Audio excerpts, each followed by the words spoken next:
요한복음 9장에 있는 말씀입니다. 요한복음 9장 30절입니다. 그 사람이 대답하여 가로되 이상하다. 이 사람이 내 눈을 뜨게 하였으되 당신들이 그가 어디서 왔는지 알지 못하는도다 하고 한마디 한 절을 읽었습니다. 예수님을 만나서 변화되고 복을 받은 사람들이 많지요. 다 그런 건 아닙니다.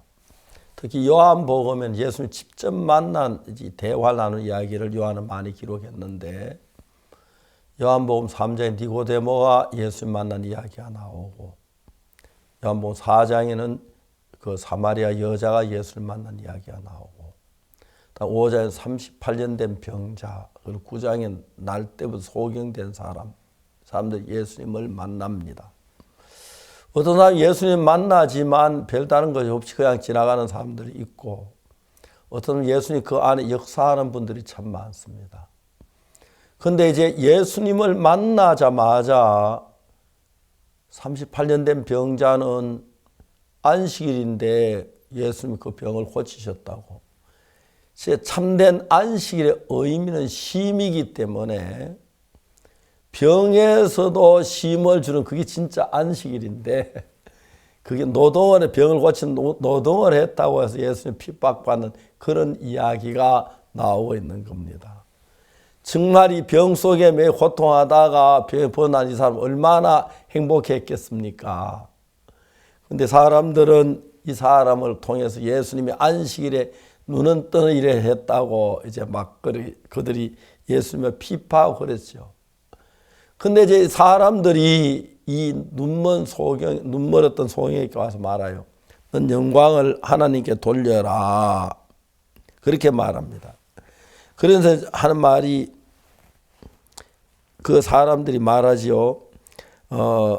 그렇게 넌 영광을 하나님께 돌려라. 난 저가 죄인인 줄 아노라. 그래서 말하니까 그 사람이 대답하되 이상하다. 이 사람이 내 눈을 뜨게 하였으되 당신들이 그가 어디서 왔는지 알지 못한도다.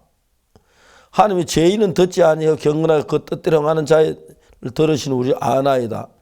창세 이후로 소경으로 난 자의 눈을 뜨게 하였다 함을 듣지 못하였으니 이 사람은 하나님께로 오지 아니했으면 아무 일도 할 수 없으리이다.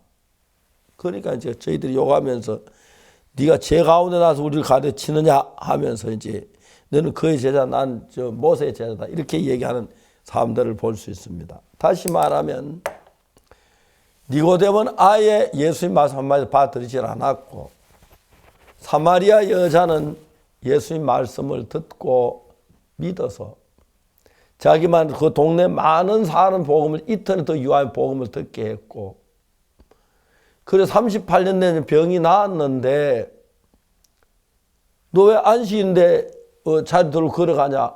나를 낫게 한 사람이 자리 들고 걸어가라 하더라. 그 사람이 누구냐? 나도 몰라. 그래 됐어요. 나중에 이제 예루살렘에서 성전에서 예수님 만났는데 아 이분이 예수님이었구나 해서 그 사람이 예수님이었다고 이야기를 해줘요. 근데 안식일에 병 고쳤다고 예수님 죄인이라고 몰아가는데 근데 눈먼 소경은 그 부모들에게 물을 때 부모가 예수를 인정하면 자기들 피해를 입을까봐 이 사람이 내 아들인 것도 맞고 소경으로 난 것도 맞습니다. 그런데 어떻게 눈을 뜬지 알지 못한 그건 거짓말이죠. 예수님 뜨게 했다는 걸 알면서. 왜냐하면 예수님의 핍박받기 싫어서 제가 장성하에서 자기 일을 저에게 물어보시 그렇게 말을 해요. 근데 눈먼 소경이 뭐라고 말하냐면 이상하다. 하나님이 죄인을 듣지 경건하게 하나님 뜻대로 한 사람 말을 들으시는데 이 사람이 하나님 함께 하시 않으면 어떻게 눈을 뜨게 했겠느냐. 그런데 너희도 죄인이라고 그런다. 이 사람이 그렇게 이야기하니까 사람들이 이제 이 사람을 배척하는 이야기가 나오는 겁니다.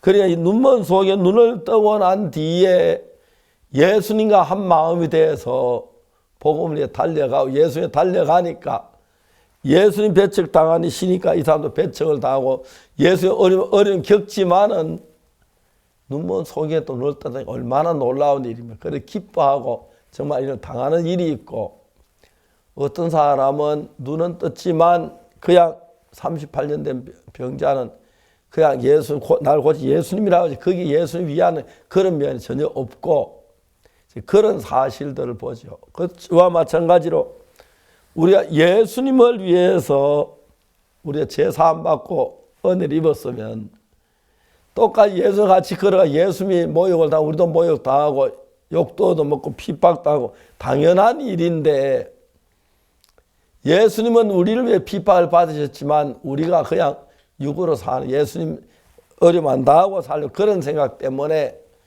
예수에 가까이 나아가지 못하고 예수 그리스도의 역사하지 못하는 그런 경우가 굉장히 많습니다. 복음 전도자 다 복음 전도하고 싶으면 나서지만은 자기를 믿는 마음, 자기 잘한다고 생각하는 사람하고 자기가 부족 예수님을 의지하는 사람은 전혀 다르고 똑같이 신앙에도 예수님 편에 사는 것하고 내 자신 편에 전혀 다른 거죠. 그런데 우리가 예수 믿고 제사 받기 은혜를 입은 사람들은 정말 그 은혜를 알면 내가 시련을 당하고 내가 어렵고 힘들고 이단 소리도 그래도 하나님께 영광 돌리는 길을 걸어가지 육으로 흘러가지 않는데 육에 속한 사람들 그걸 흘러가서 육으로 흘러가는 경우가 굉장히 많습니다.